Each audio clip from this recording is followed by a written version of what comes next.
Hello students, welcome back to Priyanka Tutorials.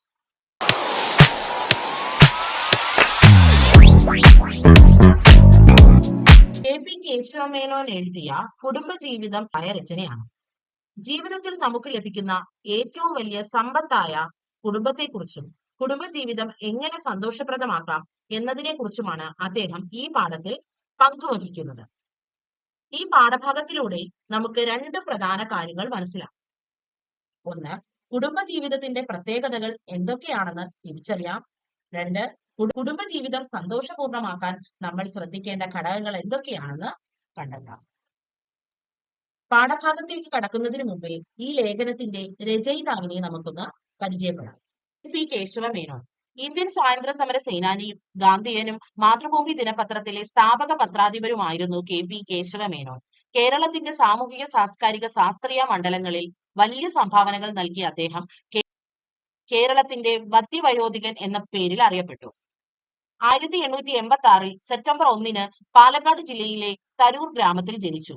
പ്രധാന കൃതികൾ കഴിഞ്ഞ കാലം, ബിലാത്തി വിശേഷം, രാഷ്ട്രപിതാവ്, യേശുദേവൻ, ജീവിത ചിന്തകൾ അദ്ദേഹത്തിന്റെ പ്രധാന കൃതികളിൽ ചിലതാണ്. സാമൂഹ്യ സാഹിത്യ സേവനങ്ങളെ മാനിച്ച് 1966 രാജ്യം അദ്ദേഹത്തിന് പത്മഭൂഷൺ നൽകി ആദരിച്ചു. കേരള സാഹിത്യ അക്കാദമി ഫെലോഷിപ്പും അദ്ദേഹത്തിന് ലഭിച്ചിട്ടുണ്ട്. 1978 നവംബർ 9 അദ്ദേഹം അന്തരിച്ചു. നമ്മളെല്ലാം ഓരോ കുടുംബത്തിലെ അംഗങ്ങളാണ്. മാതാപിതാക്കളും മക്കളും ചേർന്നതാണല്ലോ ഇന്നത്തെ കുടുംബം. എങ്കിലും ഒരേ കുടുംബത്തിലെ തന്നെ അംഗങ്ങളുടെ സ്വഭാവം വ്യത്യസ്തമായിരിക്കും. അത്തരം വ്യത്യസ്ത സ്വഭാവക്കാർ ഒന്നിച്ചു പാർക്കുന്ന കുടുംബത്തിൽ സന്തുഷ്ടമായ ജീവിതം കെട്ടിടക്കുന്നത് എങ്ങനെ എന്ന് വിവരിക്കുകയാണ് പ്രശസ്ത ചിന്തകനായ കെ.പി. കേശവമേനോൻ കുടുംബജീവിതം എന്ന ഉപന്യാസത്തിൽ. എന്നാൽ പാഠഭാഗത്തിലേക്ക് കടക്കാം. കുടുംബജീവിതം, കെ.പി. കേശവമേനോൻ. നിങ്ങൾക്ക് ഏറ്റവും ഇഷ്ടമുള്ള സ്ഥലം എന്താണെന്ന് ചോദിച്ചാൽ എന്റെ വീടാണ് എന്നായിരിക്കും അധിക പേരുടെയും ഉത്തരം. കുടിലായാലും ശരി, കൊട്ടാരമായാലും ശരി, ദാരിദ്ര്യത്തിന്റെ ഇരിപ്പിടമായാലും തരക്കേടില്ല, സമൃദ്ധിയുടെ സങ്കേതമായാലും വിരോധമില്ല. വീട് വീട് തന്നെ. മനസ്സിന് അതിയായ സന്തോഷം ഉണ്ടാകുമ്പോഴും താങ്ങുവാൻ വയ്യാത്ത വ്യസനം നേരിടുമ്പോഴും നാം എത്തിച്ചേരാൻ ആഗ്രഹിക്കുന്നത് നമ്മുടെ ഭവനത്തിലാണ്. ദീനം പിടിച്ച് വയ്യാതാകുമ്പോഴും പണിയെടുത്ത് ക്ഷീണിച്ച് വിശ്രമിക്കാൻ ആഗ്രഹിക്കുമ്പോഴും വീട്ടിൽ ചെന്ന് ചേരണമെന്നായിരിക്കും നമ്മുടെ മോഹം. മറ്റുള്ളവർക്ക് വേണ്ടി ജീവിക്കുന്നതിന്റെ ആനന്ദം നാം ആദ്യമായി അറിയുന്നത് കുടുംബത്തിൽ നിന്നാണ്. നിസ്വാർത്ഥ സേവനത്തിന്റെ പ്രഥമ പാഠം പഠിക്കുന്നതും അവിടെ വെച്ച് തന്നെ. കുടുംബജീവിതത്തിന് മറ്റൊരു വിശേഷമുണ്ട്. ഇഷ്ടപ്രകാരം എന്ത് ചെയ്യുവാനുമുള്ള സൗകര്യം നമുക്കുള്ളത് അവിടെ മാത്രമാണ്. ഒരു യോഗത്തിൽ സന്നിഹിതമായിരിക്കുമ്പോഴോ ആഫീസിൽ ഇരിക്കുമ്പോഴോ സൽക്കാരത്തിൽ പങ്കുകൊള്ളുമ്പോഴോ നമുക്ക് പൂർണ്ണ സ്വാതന്ത്ര്യമില്ല. ചില ആചാരങ്ങൾ അനുഷ്ഠിക്കേണ്ടതായുണ്ട്, ചില വേഷങ്ങൾ കെട്ടേണ്ടതുണ്ട്. നമുക്ക് ഇഷ്ടമുണ്ടെങ്കിലും ഇല്ലെങ്കിലും അത് കൂടാതെ കഴിയില്ല. വീട്ടിലിരിക്കുമ്പോൾ അത്യാവശ്യമില്ല. ഇഷ്ടപ്രകാരം എന്തു വേണമെങ്കിലും ചെയ്യാം. ഏതു തരത്തിലുള്ള വസ്ത്രങ്ങളും ധരിക്കാം. എങ്ങനെയെങ്കിലും ഇരിക്കുകയോ കിടക്കുകയോ ചെയ്യാം. അതിൽ യാതൊരു സൗകര്യവുമില്ല. കുടുംബം വലുതായാലും ചെറുതായാലും പല പ്രായക്കാരും പലതരക്കാരും ഒന്നിച്ചു പാർക്കുന്ന ഒരു സ്ഥലമാണത്. ഒരാൾക്ക് ഭക്ഷണത്തിന് മാംസം കൂടാതെ കഴിയില്ല, ഒരാൾക്ക് അത് കണ്ടുകൂടാ തന്നെ. ഒരാൾക്ക് പാട്ട് കേൾക്കുന്നത് വലിയ ഇഷ്ടമായിരിക്കും, മറ്റൊരാൾക്ക് അത് കേൾക്കുമ്പോൾ തലവേദന വരും. ഒരാൾക്ക് കുട്ടികളുടെ ശബ്ദം കേൾക്ക വയ്യ, മറ്റൊരാൾക്ക് അവരുടെ കളിയും ചിരിയും വലിയ ആനന്ദമുണ്ടാക്കും. ഇങ്ങനെ വിഭിന്ന രുചിക്കാരായവർ ഒന്നിച്ചു സ്ഥലത്ത് സൗര്യമായി പാർക്കണമെങ്കിൽ അതിനാവശ്യമായിട്ടുള്ളത് സഹിഷ്ണുത മാത്രമല്ല, ഉള്ളടിഞ്ഞ സ്നേഹവും കളങ്കമില്ലാത്ത വാത്സല്യവും സന്തോഷത്തോടു കൂടിയ ത്യാഗം, സ്വാർത്ഥമില്ലാത്ത സേവനം എന്നിവയാണ്. കുടുംബബന്ധം പുലർത്തുമ്പോഴും വളർത്തുന്നതിനും സഹായിക്കുന്നത് ഈ ഗുണങ്ങളാണ്. ലോകത്തിലെ ഏറ്റവും വലിയ ത്യാഗിനിയാണ് മാതാവ്. തന്റെ മക്കൾക്കു വേണ്ടി എന്ത് കഷ്ടം അനുഭവിക്കാനും എന്ത് ത്യാഗം ചെയ്യുവാനും അവർ തയ്യാറായിരിക്കും. മാതാവിനോട് നന്ദികേട് കാണിക്കുന്ന മനുഷ്യൻ ഹീനനാണ്, നികൃഷ്ടനാണ്. കള്ളനായാലും ദുഷ്ടനായാലും അമ്മയ്ക്ക് മകൻ മകൻ തന്നെ. മറ്റെല്ലാം നമ്മെ ത്യജിച്ചുവെന്ന് വരാം, തള്ളിക്കളഞ്ഞുവെന്ന് വരാം. എന്നാൽ ഏതു സന്ദർഭത്തിലും ഏതു സ്ഥിതിയിലും അമ്മയുടെ വാത്സല്യവും സഹായവും നമുക്ക് ഉണ്ടാകുമെന്ന് തീർച്ചപ്പെടുത്താം. വിവാഹകാലത്തെ പുതുമ അവസാനിക്കുന്നതോടുകൂടി അന്യോന്യം സന്തോഷിപ്പിക്കുവാനുള്ള സന്നദ്ധ അവസാനിക്കാതിരിക്കാൻ ദമ്പതിമാർ പ്രത്യേകം സൂക്ഷിക്കേണ്ടതുണ്ട്.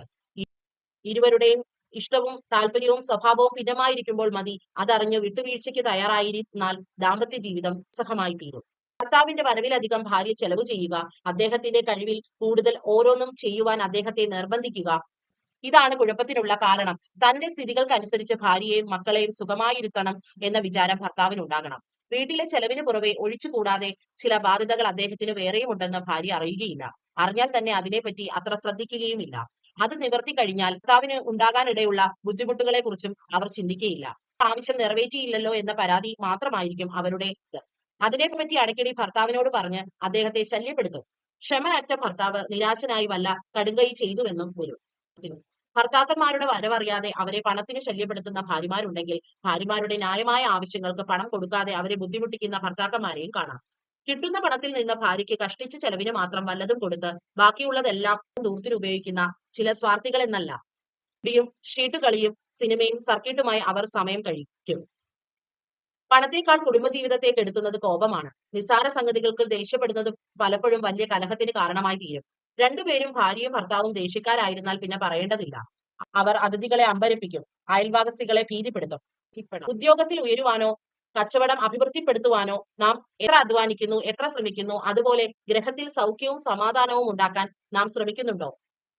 മര്യാദ പുറത്തുള്ളവരോട് മാത്രം കാണിച്ചാൽ പോരാ, അത് വീട്ടിലുള്ളവരോടും ആവാം.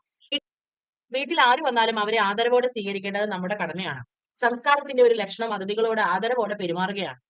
അവർ ബന്ധുക്കൾ കൂടി ആയാൽ പിന്നെ പറയേണ്ടതില്ലല്ലോ. നമ്മുടെ സ്ഥിതിയേക്കാൾ താണ സ്ഥിതിയിലുള്ളവരായിരുന്നാൽ അവരോട് പെരുമാറുന്നതിൽ കുറച്ചധികം വിനയം ആവശ്യമാണ്. അഹംഭാവത്തിന്റെ ലാക്ഷണത കൂടി അതിൽ ഉണ്ടാകരുത്.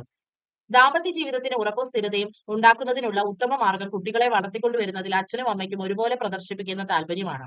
രണ്ടു കൂട്ടരുടെയും പൊതുവായ പ്രേമം കേന്ദ്രീകരിക്കുന്നത് അവരിലാകുന്നു. അച്ഛനും അമ്മയും തങ്ങളെ എല്ലാവരെയും ഒരുപോലെ സ്നേഹിക്കുന്നുണ്ടെന്ന തോന്നൽ കുട്ടികൾക്ക് ഉണ്ടാകണം. ഒരു കുട്ടിയോട് പ്രത്യേക വാത്സല്യം കാണിക്കരുത്, മറ്റേ കുട്ടികൾക്ക് വലിയ കുണ്ഠിതത്തിന് കാരണമാകും. അച്ഛനും അമ്മയും തമ്മിൽ ഇഷ്ടമില്ലെന്ന വിചാരം അവരിൽ ഉണ്ടാക്കത്തക്ക യാതൊരു വാക്കും അവരുടെ മുൻപിൽ വെച്ച് പറയരുത്. കുട്ടികളെ വാത്സല്യപൂർവ്വം വളർത്തേണ്ട ആവശ്യം തന്നെ, എന്നാൽ അവരുടെ നടപ്പും പെരുമാറ്റവും വേണ്ട പോലെ നിയന്ത്രിക്കുകയും വേണം. അവർ പറയുന്ന വാക്കുകളും മറ്റുള്ളവരോട് പെരുമാറുന്ന സമ്പ്രദായം നിരന്തരം സൂക്ഷിക്കണം.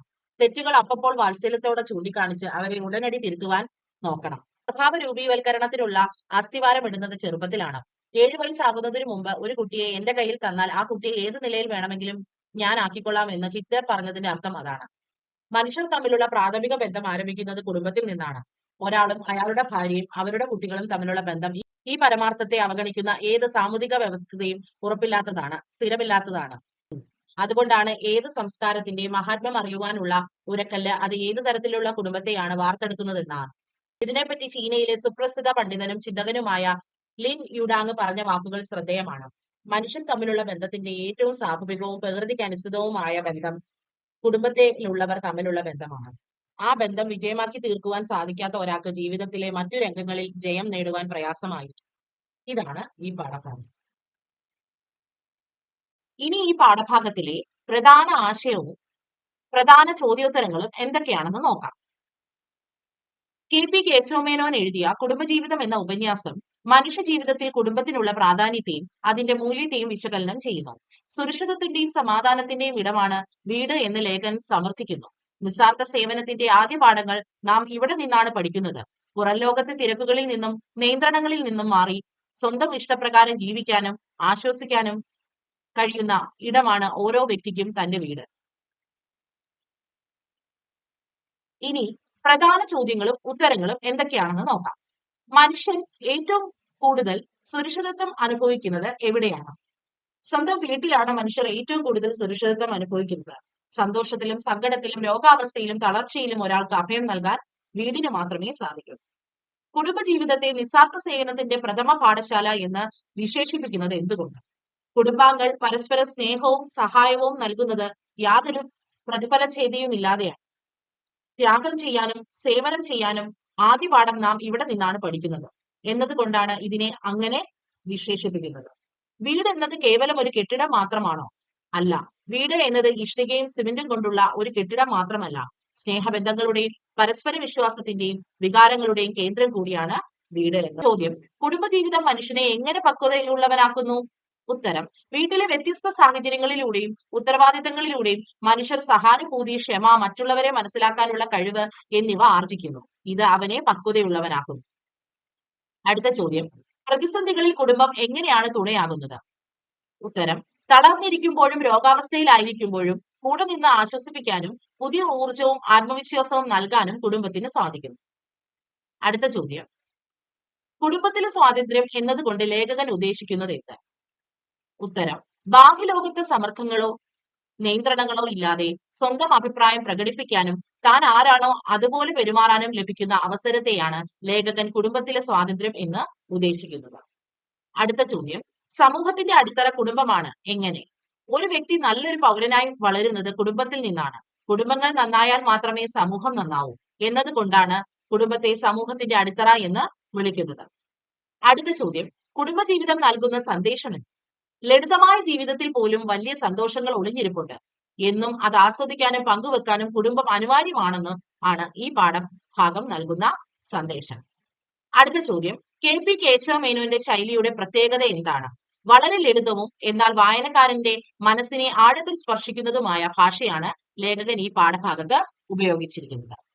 അടുത്ത ചോദ്യം, കുടുംബ ബന്ധങ്ങൾ ഇന്ന് നേരിടുന്ന പ്രധാന വെല്ലുവിളികൾ എന്തൊക്കെയാണ്?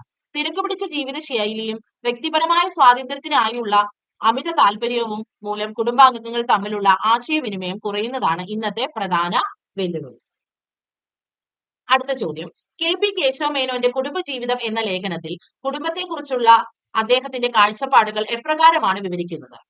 ഉത്തരം KP കേശവമേനോന്റെ കുടുംബജീവിതം എന്ന ലേഖനം കുടുംബത്തിന്റെ സാമൂഹികവും മാനുഷികവുമായ പ്രാധാന്യത്തെക്കുറിച്ച് വ്യക്തമായ കാഴ്ചപ്പാടുകൾ മുന്നോട്ട് വെക്കുന്നു. ഒരു വ്യക്തിയുടെ സ്വഭാവ രൂപീകരണത്തിനും സാമൂഹിക ജീവിതത്തിനും കുടുംബത്തിനുള്ള പങ്ക് അദ്ദേഹം ഊന്നി പറയുന്നു.